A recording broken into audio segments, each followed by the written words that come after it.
This vibrant city has doubled in size every 5 years since 1950 to recently become one of the most populous in all of Africa. It has some of the most bountiful and sought-after natural resources on the planet, many of which remain untapped by its enterprising and industrious workforce. Half of its people are under 22 years old. Too young to remember the long history of corruption, war, and foreign exploitation that has left their country broken and lacking basic services. Yet, despite being faced with some of the most challenging conditions in the history of civilization, it remains a land of enormous potential. This is Kinshasa, the capital of the Democratic Republic of Congo. Hello and welcome to My African Village TV. When you look at this map, it probably appears a single city. However, upon a closer inspection, you'll notice there are no bridges across the river. You're actually looking at two cities, Brazzaville in the Republic of Congo and Kinshasa in the DRC. They are the closest pair of capital cities in the world. Remember, these two countries are one. I use the term "are" because they are still one. But the division has caused them to see themselves as different countries. We will delve into that in another video. There are plans to build a $400 million bridge between the two cities to cross the river, but that project hasn't started yet. Speaking of which, let's discuss the Congo River,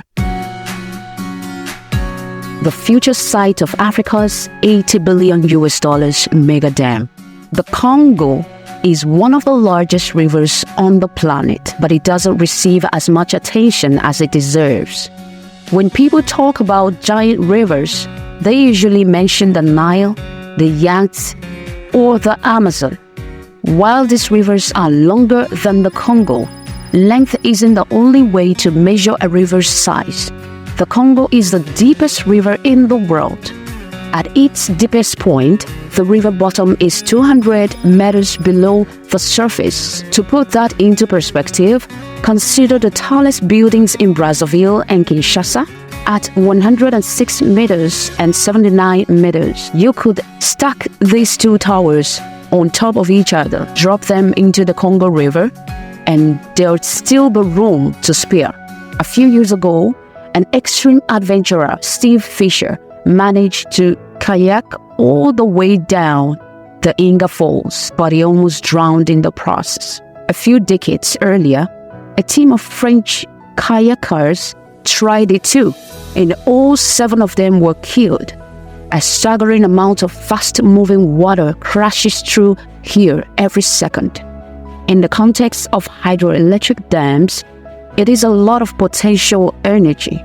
Experts believe there's enough water in Inga to generate almost 40 gigawatts of energy. That's almost 50 times more than the entire population of the DRC is currently using, and enough to power several other African countries. People have been discussing Inga's potential for over 100 years, since the surveyor found that the Congo had more than 1/4 of the world's potential water power.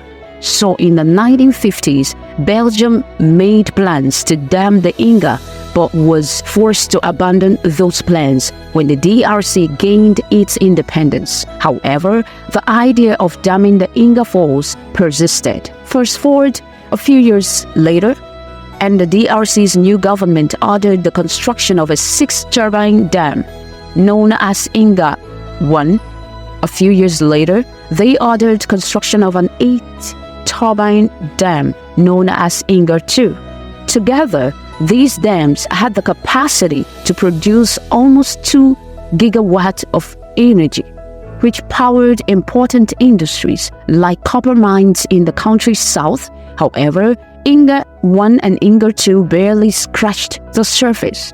They were built on a side stream of the Inga Falls, as opposed to the thunderous main body of water, and they harnessed less than 5% of Inga's total potential.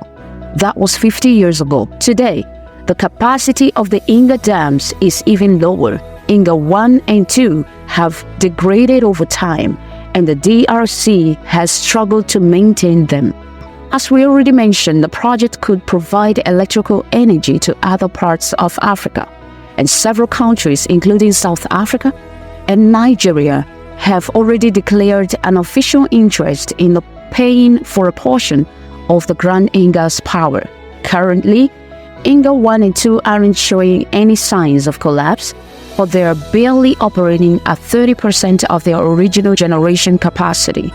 Over the past few years, there have been several plans to refurbish them, with promises of backing from international companies like Siemens in Germany. There is also a proposal to build a third dam, the Inga 3, which could generate an extra 4.5 gigawatt. But these plans pale in comparison to another idea that the government has for the Congo River. It's time to introduce their groundbreaking proposal, the Grand Inga Dam. Earlier, we mentioned how the Inga Falls have the potential to generate 40 gigawatts of energy. That's more than 20 times the current capacity of Inga 1 and 2. And the Grand Inga Dam is an ambitious plan to harness every drop. The plan looks like this. First, a giant wall will be built at the southern end of the Bundi Valley, which runs alongside the Inga Falls. This wall will be 200 meters long and block the bottom of the valley like a plug of the bottom of a bath. It will be filled with 6 individual power stations, each with enough hydroelectric turbines to generate between 4 and 8 gigawatts of power. Next, another wall will be built at the top of the Inga Falls. This will divert the flow of the rapids into the Bundi Valley, filling it up like a giant tap. When the water reaches the wall at the southern end of the valley, gravity will send it crashing through the turbines of the 6 power plants, generating a total of 40 gigawatts of power. Many places have redirected rivers into artificial reservoirs to generate power. But what makes the Grand Inga stand out is its record-breaking size. It would generate more than twice as much power as the Three Gorges Dam, which is currently the most powerful dam in the world. It's enough to transform the African continent, where almost 30% of the population doesn't have access to electricity. Of course, the construction cost for such a massive dam would be astronomical. It's expected to cost around $80 billion, which is significantly more than DRC's annual GDP. This raises an important question. Can the DRC afford to build it on their own? Probably not. However, the project becomes more feasible when considering the potential for foreign investment. There are suggestions that each of the dam's 6 power plants could be paid for by a different foreign investor who could own that power plant in return. The World Bank, the United Investment Bank, and the African Development Bank have also offered money to the project. Additionally, the DRC has earned the support of the African Union, which works to support cooperation between different African countries. This raises another question. Even if they could afford the dam, would it be ethical for Democratic Republic of Congo to build it? How do you balance the displacement of locals and damage the environment against the potential to provide a green energy source for millions of people in Africa? Let us know what you think in the comments below. Thank you for watching, and we'll see you in the next video. Bye for now, and don't forget to subscribe. Until then, your host today is Splendor.